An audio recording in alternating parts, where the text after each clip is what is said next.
Hi everyone, welcome back to my channel. I hope you are all well. Now, a couple of videos back, you'll remember this tray. It did not go to plan and I tried to save it. I put an inlay in the back and it was too late because there was no clear resin left and oh, it was a whole thing. But we saved it with some temporary, well, some might say we saved it, some might not. We saved it with some temporary tattoos, but I really wanted to try it again because I want to see the pumpkin. Now, I'm not going with the same technique this time. I'm going for a full-on clear layer, so I know 100% we're going to be able to see this juicy pumpkin and the leaves. Now, the same mold I am using, it is the round tray mold from Moulds and Shapes. Here I go again, cleaning it with some tape. Guaranteed I'm going to be hovering glitter over it as well. Honestly, why do we do it to ourselves? Now, the edge of the last tray was mwah, like chef's kiss, stunning, exactly what I wanted. So I'm going for the exact same outline again. And look at me, holding glitter over the tray that I've just cleaned. Guys, do I need a doctor? Why do we do it? Anyway. Out comes the tape for yet another clean. Now, this is, again, going to be more of an easier way around it, an easier way to do things. We're going with a simple, clear layer in which we are going to be able to lay down all of our inlays. And yes, I'm pouring glitter into a pot directly over the mold I've cleaned twice now. I think it's because I'm moving, you know, my brain ain't braining, but it's all good, it's all good. A little bit of glitter never hurt anyone. Now, I'm doing the same thing again. I want the majority of the glitter to be compacted down into the edge of the round tray. Now, when I pour the clear resin in, it's going to do the same thing again. At least I'm hoping it is. It's going to disturb that edge and it's going to bring some of that glitter out and over. And that's what made the edge so beautiful on that last tray, because it's not too much glitter that comes out and over. It's just enough to give you that feeling of, oh, this is absolutely lush and beautiful and all of those feelings. But yeah, so I do aim for neatness when it comes to pouring the glitter into this rim. I just know it's going to come out and over. So once I've done that, now you may notice my mold is on a heat mat. Guys, the temperatures have plummeted here. I'm not even upset about it. I am loving it. So everything right now is getting a heat treatment. Like the resin is going into a heat bath and the mold is sitting on a heat mat, and I'm using my heat gun because it is cold in my craft room right now. Okay, I've poured the clear resin down onto the tray and now it's time to put my big, gorgeous, juicy pumpkin inlay into the center of the mold. Now, do you remember, if you've been with me more than a couple of weeks, you'll know that I made a whole batch of DIY silicone inlays using silicone molds. This pumpkin was everything. Like it is just exquisite. The design on the surface is next level.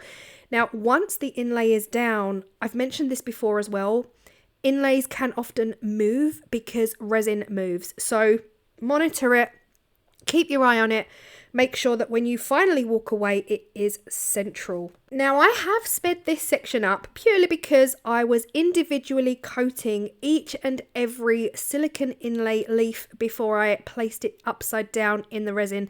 And of course, that was quite time consuming and no one needs to sit through that in real time. My aim here is not to send you to sleep. So like, this is the one thing I hope I don't do. A little blast of a heat gun and I am ready to walk away. Now, I have taken my gloves off, but I did notice my pumpkin had moved slightly. So I'm just using a clean wooden lollipop stick to move my pumpkin back into place and just rearrange some of those leaves. So again, my gloves are off, but I am nowhere near the resin. I'm just using this stick to make sure that I do not get any resin on my skin whatsoever. Once I was happy with the final placement of those leaves, I did walk away, and this is around about 8 hours later. The resin at this point is not fully rock hard cured, but look at the detail in this inlay. In the center of the inlay, it does look like it actually was touching the mold. And that sometimes does happen with inlays. If you've got a juicy, fat, chunky, gorgeous inlay, it can be quite heavy. So it does go through all of the resin and touches the mold on the other side. For that, you might need a top coat if it bugs you. If it kind of, I guess, leaves lumps and bumps on the surface, then you can always, of course, top coat your piece. So just taking out these inlays very carefully, because at this point, the epoxy resin is not rock hard. I am scraping out every last little bit of this powder. This was the Inferno Chameleon powder. Guys, listen, I cannot believe it just feels like yesterday when I was excited to use this powder for autumn videos. And now we are here. This is my final autumn video of 2024. Someone please tell me where that time has gone. I am literally mind blown. I've been so consumed with moving. It's like, I don't know, next year, I'm telling you, my 2025 goals is to actually be a little bit more present and in the moment and actually be awake every single day, because I feel like August is gone. August has gone for me. I don't remember most of it. Anyway, back to the video. This is my last autumn video. The next video, guys, you're not ready. You are not ready for the first Halloween video of 2024. I am telling you, it's up there as one of my most favourite Halloween pieces I have ever made. So turn that notification bell on so you do not miss it. Okay. Here we go. The leaves are getting the green powder because, again, I'm fully obsessed with this. I mean, I'll be honest. I know I've used a lot of the same colours throughout my autumn videos, but they truly do make me happy and they give me life. So please feel free to take any ideas that you've seen on my channel, but change it up for the colours that you want. So I do get it that I've used repetitive colours in my videos, but how can you not look at those? I mean, they scream. They literally scream autumn. In this one, however, I am using a combination. I'm using gold, copper, green, bright orange. I wanted the bottom of my tray to be a mishmash of autumnal. I wanted it to look like the floor of an autumn forest. I can't say that it worked out that way. I'm not entirely sure what went skew-whiffy, but I will say it feels like the gold took over. Yeah, just patting it down with my hands as you do. I ended up using a sponge to dab all of it down. Now, like I said, this resin wasn't fully cured and I want it to be fully cured before I put the polyurethane back on. So I did leave it 24 hours to fully cure up. Now for the background, we always recommend you go black. So of course you could use epoxy resin, but for speed, I am using the black polyurethane. And this is a lot of polyurethane. It's a real risky business, this stuff, because guys, it cures so fast. You only have 30 seconds to stir it, get it stirred, get it poured, get it done. And then you've only got 10-15 minutes before it's completely and utterly solid. So it's a big risk when you pour a lot like this, when you mix a lot like this. Just, yeah. But I was doing it for speed. This is the background. Oh my gosh, guys. Anyway, I'm walking away now. I do give the back of this a bit of a blast with my torch to get rid of any bubbles. There's not that many bubbles, but it's worth giving it a bit of a torch. It's intriguing me how I can see the pumpkin through the surface. Like, yeah, I don't know why that's happened. Maybe it's just sunk, well, it has just sunk in the middle. But this is what we are left with. That edge, we got the same edge, that stunning, beautiful, glittery edge. And no glitter had really travelled over, and if it had, I've covered it up with powder, so we don't get that same effect. But this pumpkin in the center is everything to me. It is everything I wanted it to be in the last video where I made the tray and it didn't work out. But can you see?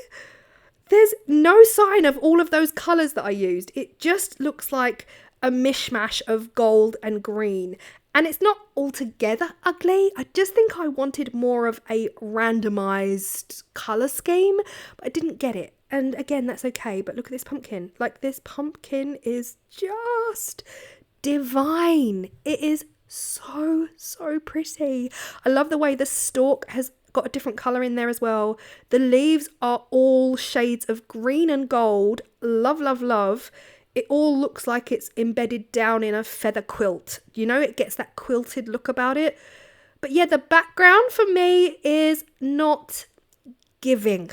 It's not what I really envisaged.